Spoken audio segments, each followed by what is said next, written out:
War never changes. Fallout 4 looks to make a more approachable excursion into the post-apocalyptic America, following the sole survivor as they attempt to find their son in the rubble of post-nuclear Boston.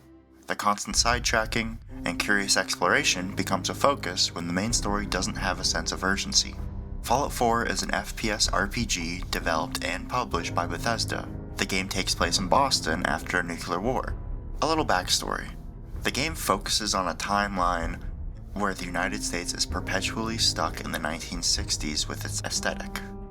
It is a retro-futuristic appeal that you can't see anywhere else. Before the bombs dropped, a company named Vault Tech worked to bring people across the United States to cram them inside underground shelters called vaults.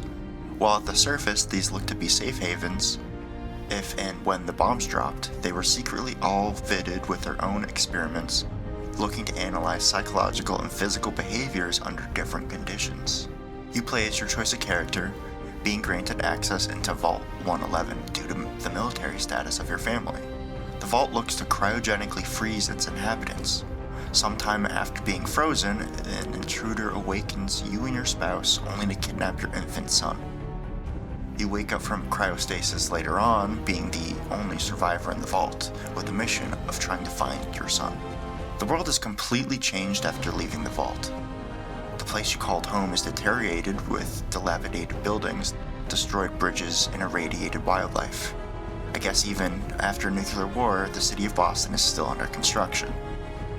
The gameplay loop is cemented around exploring the wasteland, talking to different people, looting abandoned areas, and fighting anyone in your way. The Boston area is filled with areas that are reminiscent from the pre-war times. Fenway Park is remade into Diamond City and operates as a central hub for many passerby. On the other hand, the Boston Library is overrun by robots and supermutants who will shoot on sight.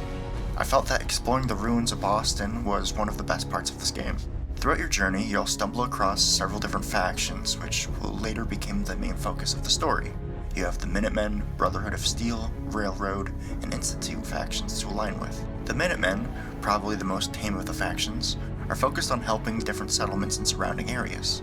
Led by Preston Garvey, they want to create a task force where they can be deployed to assist against raiders in a minute's notice. You will quickly be told another settlement needs your help, which opens up the settlement building mechanic featured in the game. Settlements are a neat addition to the game. Each settlement lets you create trading posts that can purify water, gather food, or build defenses to fend off raider attacks. At the beginning, you do not have a lot of resources to build, but scavenging for junk throughout the Commonwealth will net you plenty of resources to build with.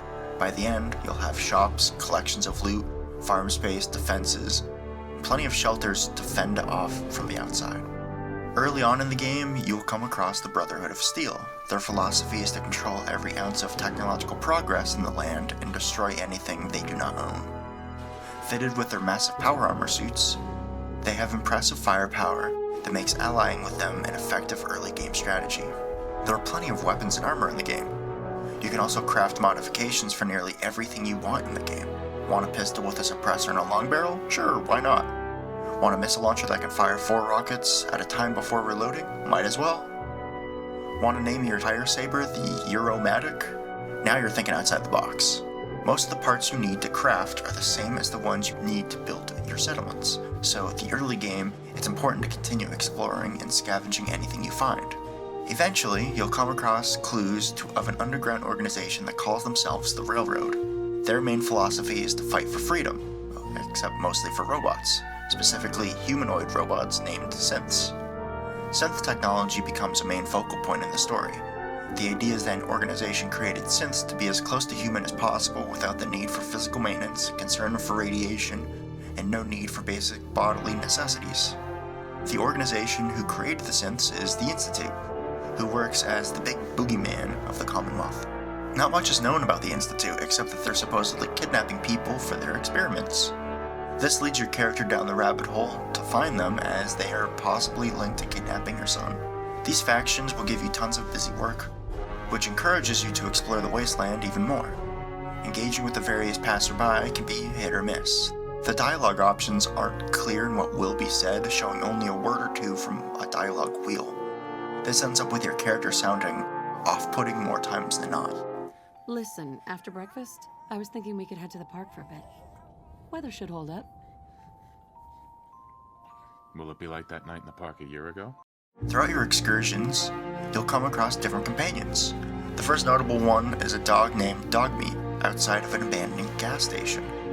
Other notable companions include the reporter Piper, a synth detective Nick Valentine, the super mutant Strong, the ghoul John Hancock, or even your robot butler from simpler times, Codsworth.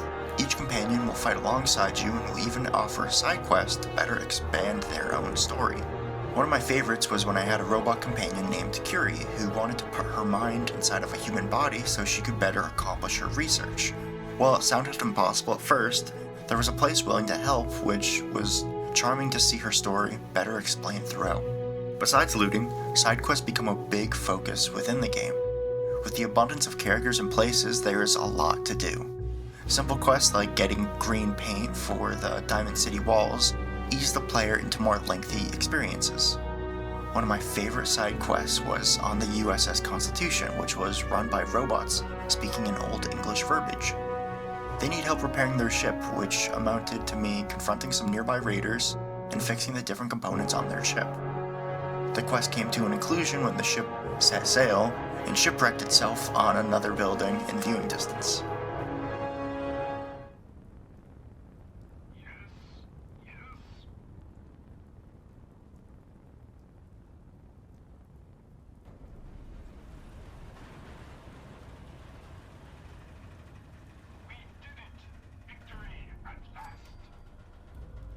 Fighting in the game isn't bad by any means, but it's not top tier compared to other first-person shooters.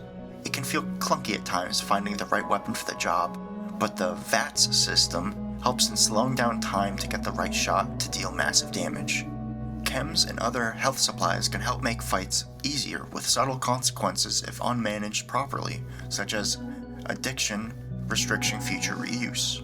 After discovering a new area, defeating an enemy, completing a quest, or crafting something, you'll gain a small amount of XP. Enough XP will level you up, allowing you to pick a new perk. Perks are split up into one of 7 different traits, resembling the word special. This stands for strength, perception, endurance, charisma, intelligence, agility, and luck. Each one has their own traits and makes them unique, such as strength increasing the carrying capacity, or charisma making trading with stores a little easier on your wallet. The one thing that sucks about this system is that there's no negative effect to picking a perk, where previous games perks came with a pro and a con, which made you feel superhuman but still frail in specific circumstances. In this game, there is no negative trade-off, so you only end up feeling like a superhuman given the perk choices you make. This feels like a casual Bethesda RPG at its finest. There's no wrong way to play this game if you try hard enough, but this in turn makes me take the easy way out more times than not. Why would I not use power armor if it gives me an overwhelming advantage? Why would I not pause the game to take medical supplies mid-fight to easily win? The leveling scaling in this game is abysmal. By the end, I was stomping on the hardest enemies without even thinking. With all of this, I still think Fallout 4 is a good game. It has its flaws, and Todd Howard himself knows that the game has crashed on me plenty, but it's still fun exploring the Commonwealth. There's plenty to explore and accomplish, with tons of tools to utilize on the journey of finding your lost son. And because of this, I give Fallout 4 a 7.4 out of 10. If you enjoyed this video, make sure you subscribe if you haven't already. Leaving a like helps me know what you like for content. Make sure you leave a comment and let me know what games I should review next. Thanks for watching.